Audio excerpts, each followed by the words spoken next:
ಕಾರ್ಯಗಳನ್ನು ನಡೆಸುವಂತೆ ಡಿಸಿ ಸೂಚನೆಯನ್ನು ನೀಡಿದ್ದಾರೆ.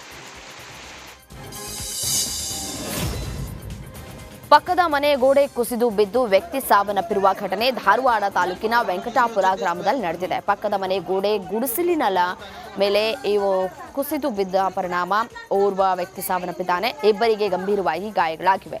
48 ವರ್ಷದ ಯಲ್ಲಪ್ಪ ರಾಮಪ್ಪ ಹಿಪ್ಪಿಯವರ ಮೃತ ವ್ಯಕ್ತಿಯಾಗಿದ್ದು 38 ವರ್ಷದ ಯಲ್ಲಪ್ಪನ ಪತ್ನಿ ಹನುಮವ್ವ ಹಾಗೂ 17 ವರ್ಷದ ಮಗಳು ಎಲ್ಲವರಿಗೆ ಗಂಭೀರವಾಗಿ ಗಾಯಗಳಾಗಿವೆ.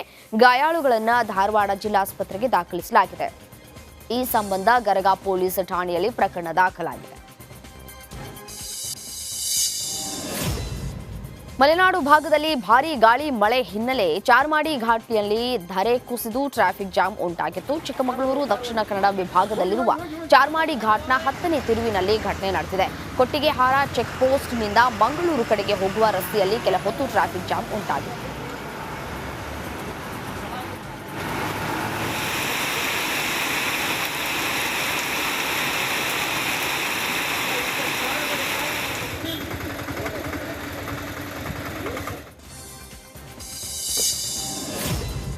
ಬೆಳಗಾವಿ ಜಿಲ್ಲೆಯ ಪಶ್ಚಿಮ ಘಟ್ಟ ಪ್ರದೇಶದಲ್ಲಿ ಮಳೆರಾಯನ ಅಬ್ಬರ ಮುಂದುವರೆದಿದೆ.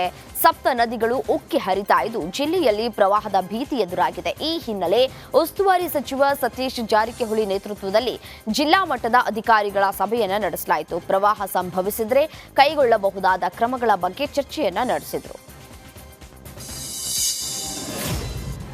ಗದಗ ಜಿಲ್ಲೆ ನವಿಲು ತೀರ್ಥ ಡ್ಯಾಂ ಭರ್ತಿ ಹಿನ್ನೆಲೆ ಯಾವುದೇ ಕ್ಷಣದಲ್ಲೂ ಮಲಪ್ರಭಾ ನದಿಗೆ ನೀರು ಹರಿಬಿಡುವ ಸಾಧ್ಯತೆಗಳು ಕೂಡ ಇದೆ. ಹೀಗಾಗಿ ಜಿಲ್ಲೆಯಲ್ಲಿ ಪ್ರವಾಹದ ಭೀತಿ ಎದುರಾಗಿದೆ. ಈ ಹಿನ್ನೆಲೆ ನದಿ ತೀರದ ಗ್ರಾಮಗಳಿಗೆ ಜಿಲ್ಲಾಧಿಕಾರಿ ಗೋವಿಂದ ರೆಡ್ಡಿ ಭೇಟಿ ನೀಡಿ ಗ್ರಾಮಸ್ಥರಿಗೆ ಧೈರ್ಯ ಹೇಳಿದರು. ಈ ವೇಳೆ ಡಿಸಿಗೆ ಜಿಲ್ಲಾ panchayat CEO Bharat, SP BS Nemagowda ಸಾಥ್ ನೀಡಿದರು. ಮಹಾರಾಷ್ಟ್ರದಲ್ಲಿ ಧಾರಾಕಾರ ಮಳೆ ಹಿನ್ನೆಲೆ ಕೃಷ್ಣಾ ನದಿ ಉಕ್ಕಿ ಹರಿತಾ ಇದೆ. ಈ ಹಿನ್ನೆಲೆ ನದಿ ತೀರದಲ್ಲಿ ಪ್ರವಾಹ ಆತಂಕ ಶುರುವಾಗಿದೆ. ಹೀಗಾಗಿ ಗ್ರಾಮಸ್ಥರು ಪಂಪ್ ಸೆಟ್ಗಳನ್ನು ಕೂಡ ತೆಗೆದುಕೊಂಡು ಸುರಕ್ಷತಾ ಸ್ಥಳಕ್ಕೆ ಕೂಡ ತೆರಳುತ್ತಾ ಇದ್ದಾರೆ. ಇನ್ನು ಸ್ಥಳಕ್ಕೆ ತೆರದಾಳ ಶಾಸಕ ಸಿದ್ದು ಸವದಿ ಭೇಟಿ ನೀಡಿ ಜನರಿಗೆ ಎಚ್ಚರದಿಂದ ಇರುವುದಕ್ಕೆ ಸೂಚನೆಯನ್ನು ನೀಡಿದ್ದಾರೆ. ಬೆಳಗಾವಿ ಜಿಲ್ಲೆಯಲ್ಲಿ ವರುಣನ ಆರ್ಭಟ ಹೆಚ್ಚಾಗಿದೆ. ಈ ಹಿನ್ನೆಲೆ ಘಟಪ್ರಭಾ ನದಿ ಉಕ್ಕಿ ಹರಿದು ಸೇತುವೆ ಮುಳುಗಡೆಯಾಗಿದೆ. ಬೃಹತ್ ಲೋಳಸೂರ ಸೇತುವೆ ಸಂಪೂರ್ಣ ಮುಳುಗಡೆಯಾಗಿದೆ. ಹೀಗಾಗಿ ಯರಗಟ್ಟಿ ಹಾಗೂ ಸಂಕೇಶ್ವರ ನಡುವಿನ ರಾಜ್ಯ ಹೆದ್ದಾರಿ ಬಂದ್ ಆಗಿದೆ. ಮಂಡ್ಯ, ಹಾಸನ ಜಿಲ್ಲೆಯಲ್ಲಿ ಧಾರಾಕಾರ ಮಳೆ ಹಿನ್ನೆಲೆ ಹೇಮಾವತಿ ಜಲಾಶಯ ಭರ್ತಿಯಾಗಿದ್ದು ಡ್ಯಾಂನಿಂದ ಭಾರೀ ಪ್ರಮಾಣದ ನೀರು ಬಿಡುಗಡೆ ಮಾಡಲಾಗಿದೆ. ಹೀಗಾಗಿ ಚಿಕ್ಕಮದಂಗೆರೆ ಗ್ರಾಮ ಭಾಗಶಃ ಜಲಾವೃತವಾಗಿದೆ. ಜೊತೆಗೆ ನದಿ ಪಾತ್ರದ ಜಮೀನುಗಳು ಕೂಡ ಮುಳುಗಡೆಯಾಗಿವೆ. ವಿಜಯನಗರ ಜಿಲ್ಲೆಯ ತುಂಗಭದ್ರಾ ಜಲಾಶಯ ಭರ್ತಿ ಹಿನ್ನೆಲೆ ಡ್ಯಾಂನಿಂದ ಭಾರೀ ಪ್ರಮಾಣದ ನೀರನ್ನು ನದಿಗೆ ಬಿಡುಗಡೆ ಮಾಡಲಾಗಿದೆ. 1 ಲಕ್ಷಕ್ಕೂ ಅಧಿಕ ಕ್ಯೂಸೆಕ್ ನೀರು ಬಿಡುಗಡೆ ಹಿನ್ನೆಲೆ ನದಿ ಪಾತ್ರದ ಗ್ರಾಮಗಳಲ್ಲಿ ಪ್ರವಾಹದ ಭೀತಿ ಎದುರಾಗಿದೆ. ಹೀಗಾಗಿ ಸಾರ್ವಜನಿಕರು ನದಿಗೆ ಇಳಿಯದಂತೆ ಜಿಲ್ಲಾಡಳಿತ ಸೂಚನೆ ನೀಡಿದೆ.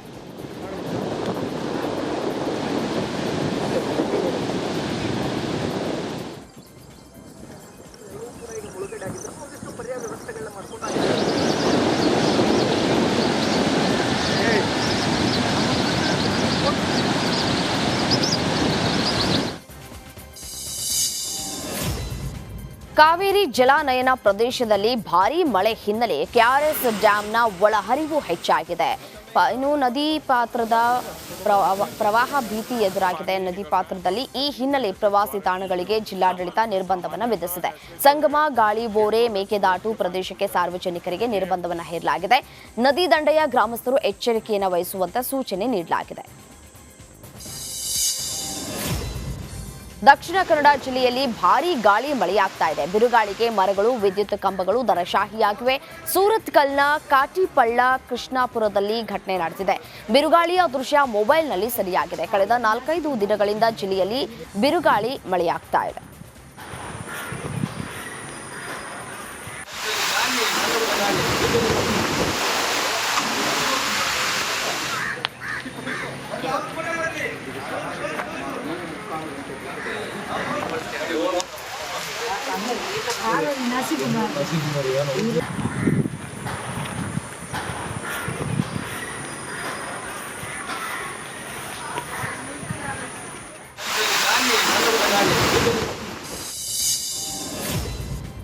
ಕೊಡಗು ಜಿಲ್ಲೆಯಲ್ಲಿ ಧಾರಾಕಾರ ಮಳೆ ಹಿನ್ನೆಲೆ ಲಕ್ಷ್ಮಣ ತೀರ್ಥ ಉಕ್ಕಿ ಹರಿದು ಅನೇಕ ಗ್ರಾಮಗಳಲ್ಲಿ ನೆರೆಯುಂಟಾಗಿದೆ. ಹರಿಹರ ಬಲ್ಯ ಮುಂಡೂರು ರಸ್ತೆ ಸಂಪರ್ಕ ಕಡಿತಗೊಂಡಿದೆ. ರಸ್ತೆ ಮೇಲೆ ನದಿ ನೀರು ಹರಿತಾ ಇದೆ. ಪೊನ್ನಂಪೇಟೆ ತಾಲೂಕಿನ ಗ್ರಾಮಗಳು ಜಲಾವೃತವಾಗಿವೆ.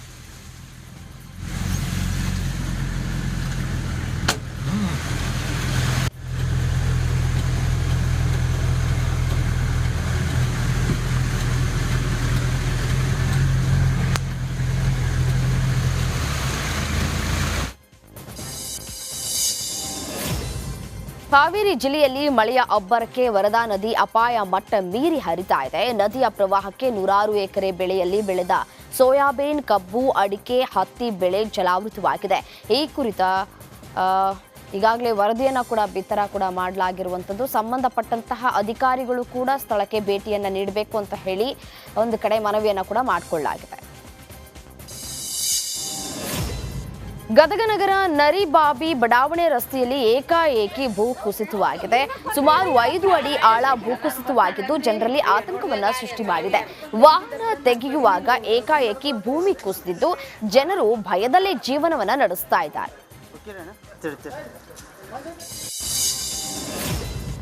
ಮಂಗಳೂರಿನ ಕಡಲ ತೀರದಲ್ಲಿ ಮತ್ತೆ ಕಡಲ್ಕೊರೆತದ ಭೀತಿ ಹೆಚ್ಚಾಗಿದೆ. ಸೋಮೇಶ್ವರ ಉಚ್ಚಿಲ ಕಡಲ ತೀರದ ಮನೆಗಳು ಅಪಾಯದ ಅಂಚಿನಲ್ಲಿದ್ದು ಸಮುದ್ರದ ಅಲೆಗಳು ಮನೆಯ ಗೋಡೆಗೆ ಅಪ್ಪಳಿಸುತ್ತಿವೆ.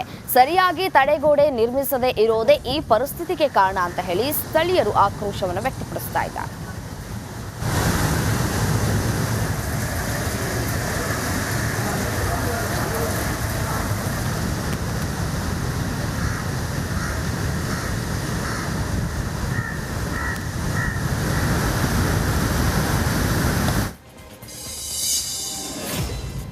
ಮಹಾರಾಷ್ಟ್ರದ ಪಶ್ಚಿಮ ಘಟ್ಟಗಳಲ್ಲಿ ಬಿಟ್ಟು ಬಿಡದೆ ಸುರಿತಾ ಇರುವಂತಹ ಮಳೆ ಹಿನ್ನೆಲೆ ನಾರಾಯಣಪುರ ಜಲಾಶಯದಿಂದ ಕೃಷ್ಣಾ ನದಿಗೆ ಅಪಾರ ಪ್ರಮಾಣದ ನೀರು ಬಿಡುಗಡೆ ಮಾಡಲಾಗಿದೆ. ನದಿ ಪಾತ್ರದ ಜನರಲ್ಲಿ ಪ್ರವಾಹದ ಭೀತಿ ಹೆಚ್ಚಾಗಿದ್ದು ಕೊಳ್ಳೂರು ಸೇತುವೆ ಸಂಪೂರ್ಣ ಮುಳುಗಡೆಯಾಗಿದೆ.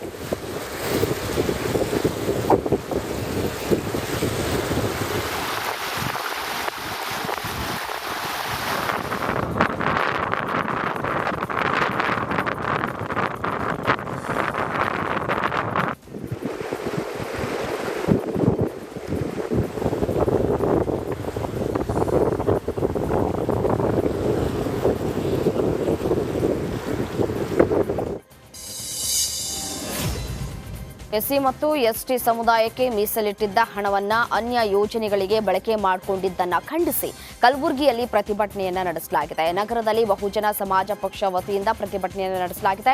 ಜಿಲ್ಲಾಧಿಕಾರಿ ಕಚೇರಿ ಮುಂಭಾಗ ಪ್ರತಿಭಟನೆಯನ್ನು ನಡೆಸಿದಂತಹ ವಿಎಸ್ಪಿ, ಈ ಯೋಜನೆಯು ಪರಿಶಿಷ್ಟ ಜಾತಿ ಮತ್ತು ಪರಿಶಿಷ್ಟ ಪಂಗಡಗಳ ಅಭಿವೃದ್ಧಿಗೆ ಪೂರಕವಾಗುವ ಆಶಾಭಾವನೆ ಉಂಟಾಗಿತ್ತು. ಆದರೆ ರಾಜ್ಯದಲ್ಲಿ ಆಳ್ವಿಕೆ ನಡೆಸಿದ